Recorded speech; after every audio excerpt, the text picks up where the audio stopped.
Naglalakad si Suguro Geto sa madidilim na eskinita habang naghahanap ng cursed spirit sa sobrang init na summer kung saan kaliwat kanan ang paglabas ng curses. May nakita siyang curse na kumakain sa bangkay ng isang lalaki, kaya agad niya itong inabsorb gamit ang cursed spirit manipulation. Naiinis si Suguro kasi siya lang daw nakakaintindi kung gaano kahasal lunukin ang curses at malasahan yung sobrang dugyot nilang lasa. Paulit-ulit niyang nire-remind sarili niya tungkol sa morals para hindi siya mabaliw simula nung araw na yon. Nagsimula lahat noong 2006. Sina Maymay na grade isang sorcerer at Utahi Mayori na grade dalawang sorcerer ay pinadala sa isang haunted mansion sa Hamamatsu City dahil maraming paranormal activity at nawawalang tao doon. Naghahanda si Utahi May gumawa ng curtain pero pinigilan siya ni Maymay dahil sapat na raw sila para i-exercise yung curse sa loob. Pagpasok nila sa abandonadong bahay, puro basura at kadugyutan ang laman ng bawat kwarto. Takot na takot si Utahi May habang chill lang si Maymay. Nagdesisyon silang maghiwalay para mag-imbestiga kada floor pero maya-maya nagkita ulit sila sa parehong lugar. Napansin ni Maymay na 3 beses na siyang paikat-ikot sa parehong basura. Naisip ni Utahime na baka nasa loob sila ng innate domain ng curse. Pinaliwanag ni Maymay na hindi domain yun kundi barrier lang para bitagin ang mga biktima. Mahina lang daw ang curse at kaya nila itong talunin basta makalabas sila. Tinanong niya si Utahime kung ano magandang gawin.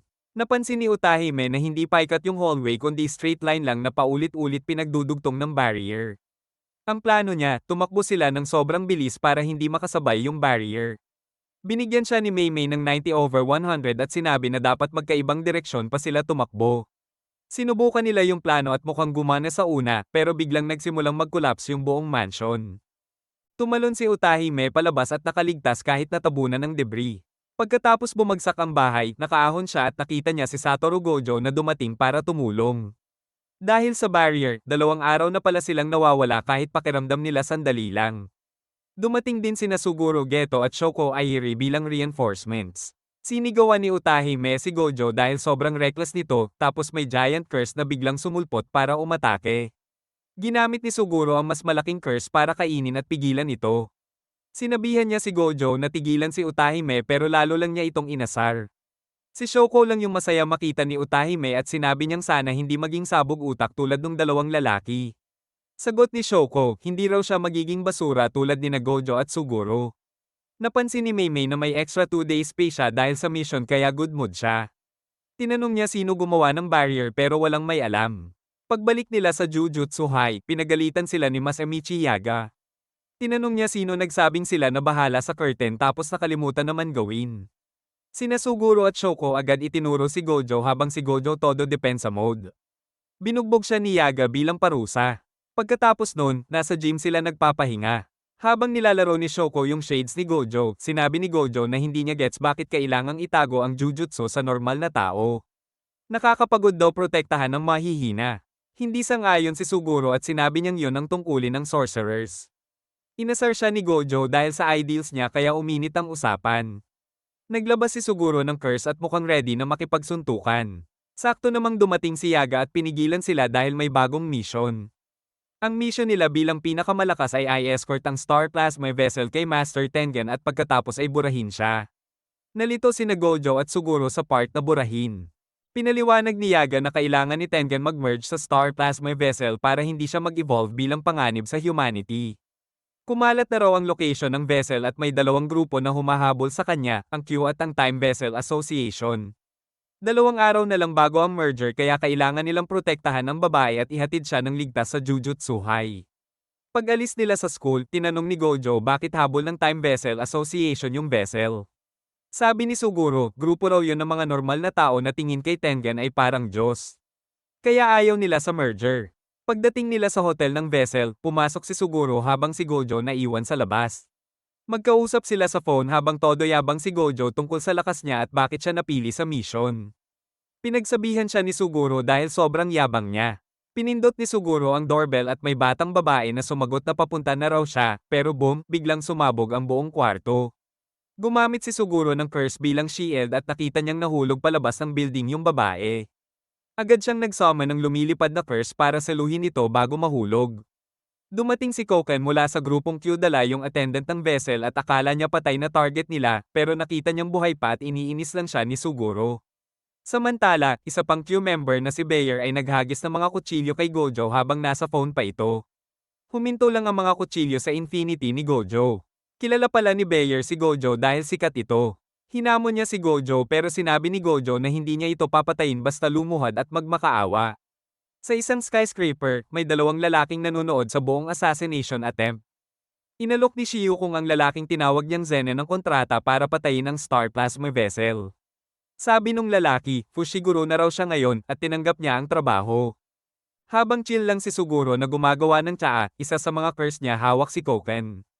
Hindi makagalaw si Koken maliban sa isang braso habang yung curse paulit-ulit siyang dinidilaan at kinikis.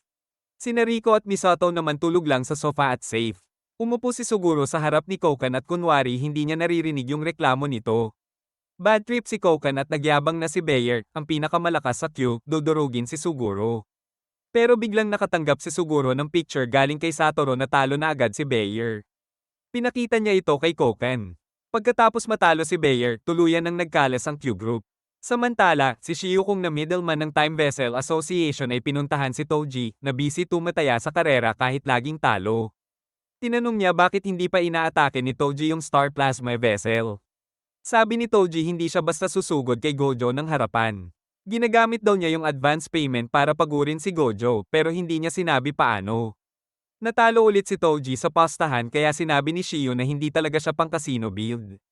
Bago umalis, sinabi niyang umaasa siya kay Toji at tinanong si Megumi. Sagot ni Toji, hindi niya maalala kung sino yon. Sa hotel naman, pinag-uusapan ni Gojo at Suguro kung dadalhin ba nila si Rico sa doktor. Sayang daw at hindi sila marunong ng reverse curse technique tulad ni Shoko dahil si Shoko sobrang labo magpaliwanag. Nagising si Rico at agad sinampal si Gojo. Nag-battle stance pa siya dahil akala niya kalaban yung dalawa.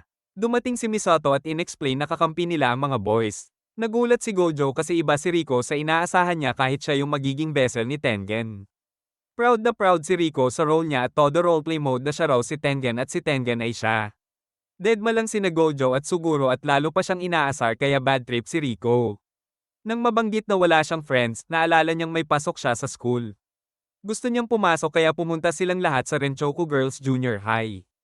Ayaw sana ni Gojo dahil mas safe sa Jujutsu High pero sinabi ni Yaga sa phone na parte rin ng utos ni Tengen ang tuparin lahat ng gusto ni Rico. Dagdag pa ni Misato, maaga namatay pamilya ni Rico kaya gusto niyang sumaya ito sa huling araw kasama mga kaibigan niya. Ngumiti si Suguro at sinabi niyang pamilya na rin ni Rico si Misato. Habang nag-uusap sila, napansin ni Gojo na may mga nawawalang surveillance curses ni Suguro. Samantala, si Toji nasa restaurant lang nanonood ng karera habang kumakain. Gumamit siya ng advance payment para mag-post ng bounty kay Rico sa dark web kaya maraming curse users agad sumugod.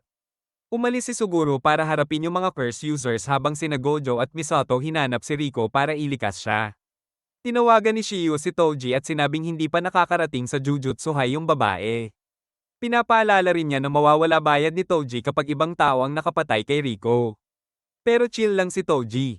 Sabi niya si Gojo ang unang tao sa daan-daang taon na may parehong Six Eyes at Limitless. Walang makakalapit kay Rico habang bantay si Gojo. Pinahaba niya pa yung bounty ng 47 hours at sinabi kay Shiyu na kunin ulit yung pera pagtapos na oras. Sa school ni Rico, nakaharap ni Suguro ang isang matandang curse user na may dalawang simpleng shikigami. Napansin ni Suguro na nagbabantay ito sa likod matapos makita uniform niya. Naglabas si Suguro ng curses at napansin nung matanda na hindi shikigami ang mga ito. Akala nung curse user mahina si Suguro sa close combat kaya nagplano siyang lumapit. Pero biglang nag-summon si Suguro ng giant worm curse na sumaikop sa hallway at parang nilamon siya. Tatalikod na sana si Suguro nang biglang sumabog palabas ng bintana yung matanda. Mukhang lamang na sana siya pero biglang binugbog siya ni Suguro sa hand-to-hand combat at sinabi na matagal na niya itong niloloko para mapalapit. Pagkatapos bugbugin, tinanong niya kung Cuba o Time Vessel Association siya. Samantala, pumasok si Gojo sa music class ni Rico at agad na aga atensyon ng buong classroom pati teacher. Umalis sila agad kasama si Rico. Naiinis si Rico pero gets niya na ayaw lang ni Gojo madamay classmates niya. May curse user na may bag sa ulo ang nakakita kay Gojo na bitbit si Rico. Hinarap ito ni Misato at napa-atres pa gamit ang solid low blow combo. Dumating si Suguro at hanga siya sa skills ni Misato. Sinabi ni Suguro na may bounty si Rico sa dark web hanggang alas 11 kinabukasan. Habang pinag-uusapan nila ito, biglang natunaw yung katawan ng curse user. Tinawagan agad ni Suguro si Gojo para mag-warning pero late na dahil napapalibutan na sila ng 4 na clones ng curse user. Gumawa pa ito ng pang-5 clone pero agad itong binato ni Gojo sa isa pang clone gamit ang blue. Yung 2 pang clone sumugod pero nahinto lang sa infinity tapos easy wipe agad.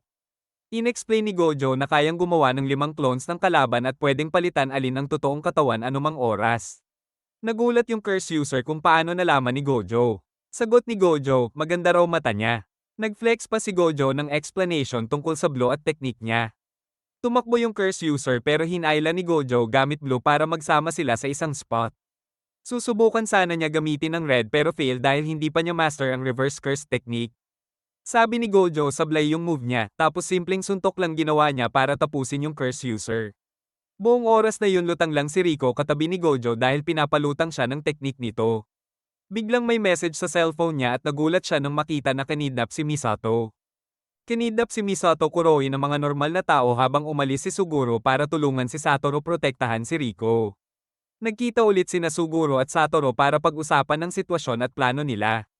Gusto tumulong ni Rico pero matigas si Satoru at sinabi niyang iiwan niya si Rico kapag makakasama iyon sa chance na mailigtas si Kuroe. Sinabi rin niya na bawal magdrama ng gusto ng umuwi kapag sumama siya sa mission.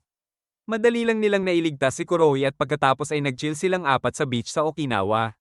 Nag-eroplano sila papunta roon matapos piliin ng kidnappers ang Okinawa bilang exchange spot. Todo check din sila sa lahat ng tao sa plane. Nagtanong si Kuroe kay Suguro kung baka plano ng kalaban na ikulong si Rico sa Okinawa para hindi makaabot sa merger.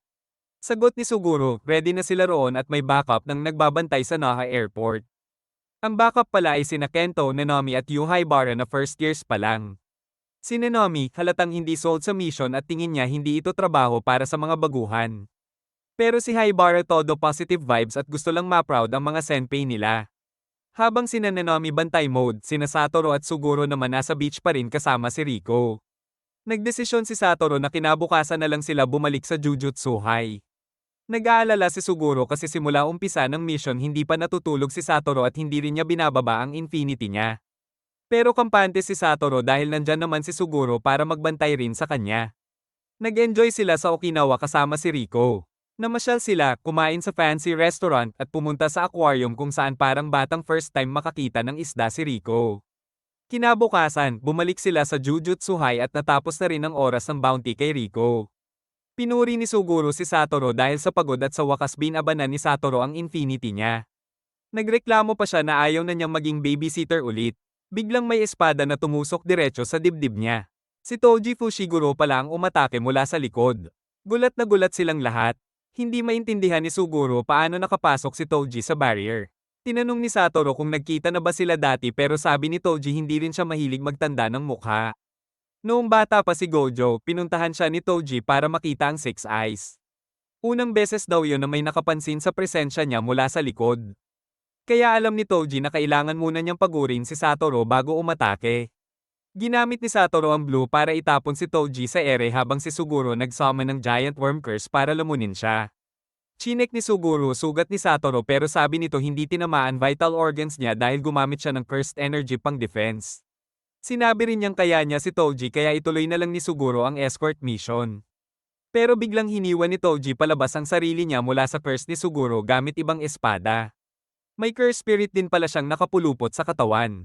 Inamin ni Toji na medyo rusty na siya at dapat napatay na niya agad si Satoru sa unang atake.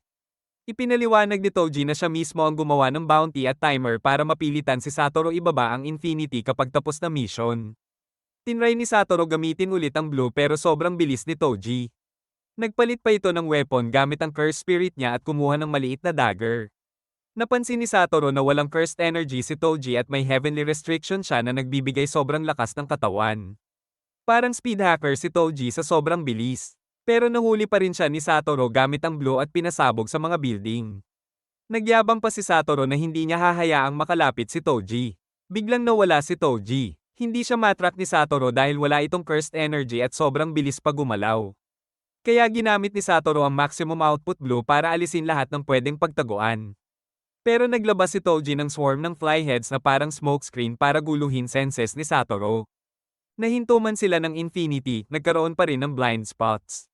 Nagkamali si Satoru nang isipin niyang baka hinahabol na ni Toji si Rico at tumalikod siya.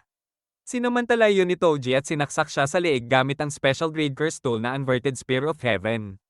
Kayang patayin ng weapon na iyon ang anumang curse technique na tamaan nito. Bago pa makareact si Satoru, sunod-sunod na siyang hiniwan ni Toji sa katawan at binti bago sinaksak sa ulo gamit ordinaryong kutsilyo. Ngumiti si Toji at sinabing bumabalik na raw ang dating galing niya. Samantala, dinala naman ni Suguro sina Rico at Kurohi sa Tombs of the Star. Pagkababa nila ng elevator, nagpaalam ng maayos sina Rico at Kurohi habang si Suguro sinamahan si Rico sa hallway papunta kay Tengen. Sinabi ni Suguro na pwede pa ring umatras si Rico at bumalik kay Kurohi kung gusto niya.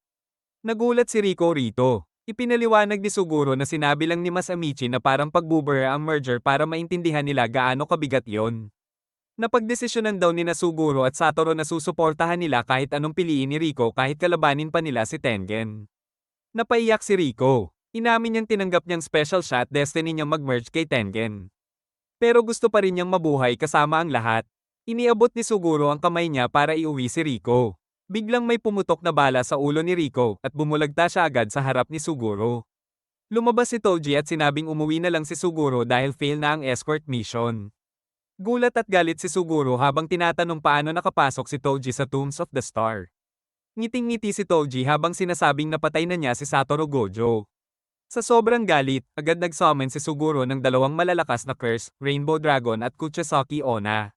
Sinabi niya kay Toji na mamatay na ito.